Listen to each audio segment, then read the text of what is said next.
কতবার বলছে আমি বিয়ে করবো না। আমার গলায় ঘন্টা ঝুলিয়ে বাদন নাচ দেখবে তারা। বিয়ে করা মানেই তো জীবনকে থামিয়ে দেয়া। বাবা বিয়ে করবো। আলহামদুলিল্লাহ, তবে তাই হোক। যে মেয়েকে দেখতে যাচ্ছি এই মেয়েকে বিয়ে করিয়ে আজকেই নিয়ে আসবো। আমি তাকে বিয়ে করবো। কাকি এই যে মাশাআল্লাহ। এই জায়গা কি স্যার? কিছু না। কিছু না, তাই এই জায়গা ঘুরভাগ খাচ্ছেন আর এরকমের উকি ঝুঁকি মেরে কি দেখতেছেন? আরে ভাই বাসাটা আমার একটু পরিচিত মনে হচ্ছে, এই জন্য একটু উকি ঝুঁকি দিচ্ছে। আপনার সমস্যা কি? ওরে আল্লাহ, এই লোকের কথা তো জুতের মনে হচ্ছে না। একে তো খালো বাসায় নেই, তারপরে আবার যুবক সওয়াল না, কোনো রিস্ক নেওয়া যাবে না। আসেন আপা আসেন, সেই তখন থেকে দেখতেছি এই লোক উকি ঝুঁকি মারতেছে। ওই বেটার মধ্যে অনেক বড় একটা গাবলিং আছে, কারণ তার আচরণ দেখে আমি বুঝতে পারছি।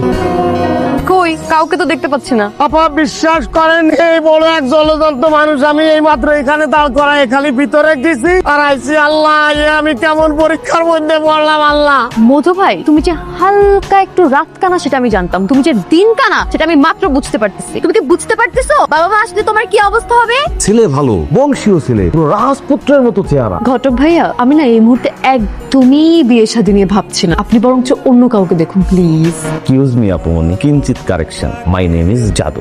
আমাকে ঘটক ভাইয়া না বলে জাদু ভাইয়া বললে খুব খুশি হব। তবে আমার নাম জাদু হলেও কাজ করি কিন্তু বাস্তবসম্মত। জি জি জাদু ভাইয়া, আমি সব বুঝতে পেরেছি, কিন্তু বিয়েটা হচ্ছে না। মেয়ে বা মেয়ের পরিবার কেউ এই বিয়েতে রাজি না।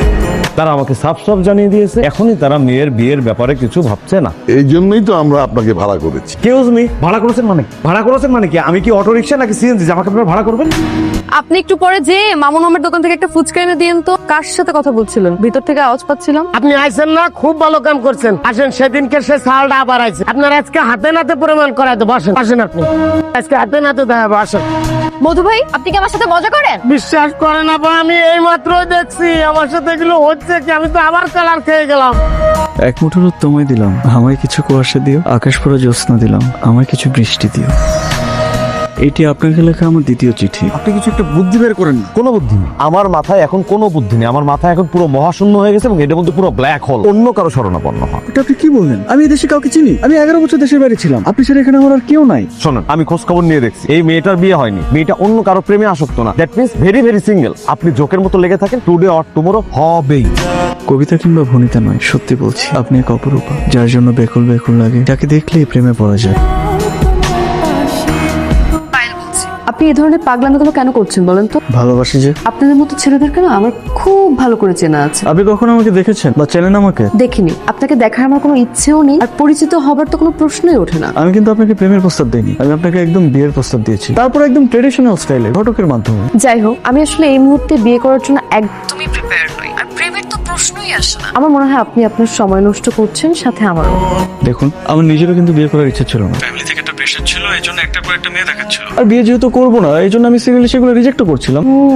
তারপর আমাকে দেখে ফিদা হয়ে গেলেন, বাসায় ঘটক পাঠালেন, তারপরে কাজ হচ্ছিল না দেখে একটার পর একটা চিঠি লিখে আমাকে কনভিন্স করার চেষ্টা করে গেলেন। আপনি কানাডায় সেটেল, সিটিজেনশিপ আছে, সংসারের বাবা মা ছাড়া আর কেউ নেই, তাই তো? ঘটক জাদু সাহেব আমাকে সবকিছু বলেছে, নতুন করে আর ব্যাখ্যা করার কোনো প্রয়োজন নেই। কোনো ব্যাখ্যা কিংবা প্রশ্ন ছাড়াই আপনার মন জয় করার জন্য আমি ননস্টপ চেষ্টা করে যাব।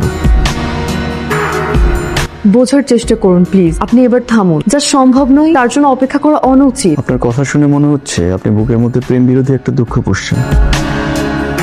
তাতে আপনার কি? সেটা একান্তই আমার ব্যক্তিগত বিষয়। আপনাকে আমি জ্বালাতে মানা করেছি, ব্যাস। হ্যালো, আপনার সমস্যা কি? আপনি কেন বুঝতে পারছেন না? আপনাকে একটা অনুরোধ করবো প্লিজ, আপনি একটাবার আমার সাথে দেখা করতে পারবেন? হাই। চলে আসছেন আপনি, ফুলগুলো আপনার জন্য। তুই নির্লজ্জ বেহায়া, আমার জীবনটাকে নরকের মতো বানিয়েও তো শান্তি হয়নি এখনো। আবারও ফিরে আসতে চাইছিস আমার জীবনে?